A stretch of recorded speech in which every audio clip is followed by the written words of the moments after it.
Welcome back. ಆರಾಮಲ್ಲ? So ತೋಟದಲ್ಲಿ ಅಣಬೆ ಎದ್ದಿದೆ ಅಂತೆ. ಇವತ್ತು ಸಂಡೇ ಮಾರ್ನಿಂಗ್ 9:15ಗೆ ನಾನು ಹೋಗ್ತಾ ಇದ್ದೀನಿ. ಮುಖ ಎಲ್ಲ ಸ್ವಲ್ಪ ಡಲ್ ಆಗಿದೆ, ರಾತ್ರಿ ನಿದ್ದೆ ಇಲ್ಲ, ಮಗು ಮಲಗಲಿಲ್ಲ. ಸೊ ಇವಾಗ ಹೋಗಿ ನಾವು ಅಣಬೆ ತರೋಣ. ಅಣಬೆಲಿ ಇವತ್ತು ಏನು ಮಾಡ್ತೀನಿ ಅಂತ ನಿಮಗೆ ಹೇಳ್ತೀನಿ, ನೋಡ್ತಾ ಇರಿ.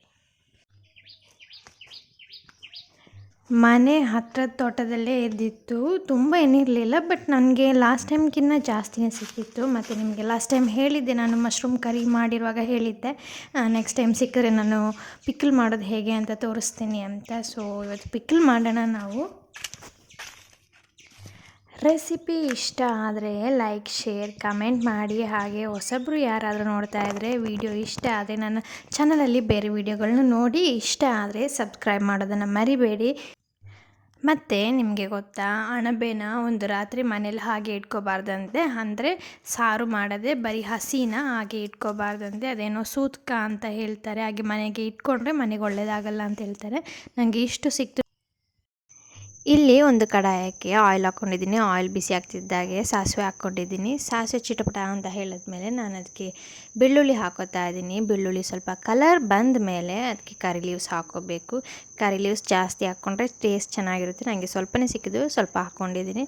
ಅದಾದಮೇಲೆ ನಾನು ಟರ್ಮರಿಕ್ ಪೌಡರ್ ಹಾಕ್ಕೋತಾ ಇದ್ದೀನಿ. ಟರ್ಮರಿಕ್ ಪೌಡರ್ ಆದಮೇಲೆ ಚಿಲ್ಲಿ ಪೌಡರ್ ಹಾಕ್ಕೋತಾ ಇದ್ದೀನಿ. ಚಿಲ್ಲಿ ಪೌಡರ್ ಹಾಕಿ ಚೆನ್ನಾಗಿ ಮಿಕ್ಸ್ ಮಾಡ್ಕೊಳ್ಳಿ. ಮಿಕ್ಸ್ ಆದಮೇಲೆ ನಾವು ಸಾಲ್ಟ್ ಹಾಕ್ಕೋಬೇಕು. ಸಾಲ್ಟ್ ಹಾಕಿ ಚೆನ್ನಾಗಿ ಮಿಕ್ಸ್ ಮಾಡಿದ್ಮೇಲೆ ಬೇಯಿಸ್ಕೊಂಡಿರೋ ಮಶ್ರೂಮ್ನ ಹಾಕ್ಕೊಳ್ಳೋಣ. ನಾನಿಲ್ಲಿ ಮಶ್ರೂಮ್ನ ಸಾಲ್ಟ್ ಮತ್ತು ಟರ್ಮರಿಕ್ ಪೌಡರ್ ಹಾಕಿ ಬೇಯಿಸ್ಕೊಂಡಿದ್ದೀನಿ, ಅದನ್ನ ಹಾಕೋತಾ ಇದ್ದೀನಿ. ಹಾಕಿ ಚೆನ್ನಾಗಿ ಮಿಕ್ಸ್ ಮಾಡ್ಕೊಳ್ಳಿ. ಮಿಕ್ಸ್ ಎಲ್ಲ ಆದಮೇಲೆ ವಿನಿಗರ್ ಹಾಕ್ಕೋಬೇಕು. ವಿನಿಗರ್ ಹಾಕ್ಕೊಂಡು ಅದನ್ನ ಚೆನ್ನಾಗಿ ಕುದಿಯೋಕ್ಕೆ ಬಿಡಬೇಕು. ಕುದ್ದು ಇದು ಆಯಿಲ್ ಬಿಟ್ಕೋಬೇಕು, ಅಲ್ಲಿ ಗಂಟ ಕುದಿಸ್ಬೇಕು. ಉಪ್ಪಿನಕಾಯಿ ಬಿಸಿ ಬಿಸಿ ಅನ್ನದ ಜೊತೆಗೆ ರೊಟ್ಟಿ, ಚಪಾತಿ, ದೋಸೆ ಎಲ್ಲದರ ಜೊತೆಗೂ ತಿನ್ನೋಕ್ಕೆ ತುಂಬ ಚೆನ್ನಾಗಿರುತ್ತೆ.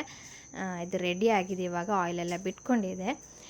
ಈ ರೆಸಿಪಿ ನಿಮಗೆ ಇಷ್ಟ ಆದರೆ ಲೈಕ್, ಶೇರ್, ಕಮೆಂಟ್ ಮಾಡಿ. ಹಾಗೆ ಸಬ್ಸ್ಕ್ರೈಬ್ ಮಾಡೋದನ್ನು ಮರಿಬೇಡಿ. Thanks for watching. ನೆಕ್ಸ್ಟ್ ವಿಡಿಯೋದಲ್ಲಿ ಸಿಗೋಣ. ಬಾಯ್.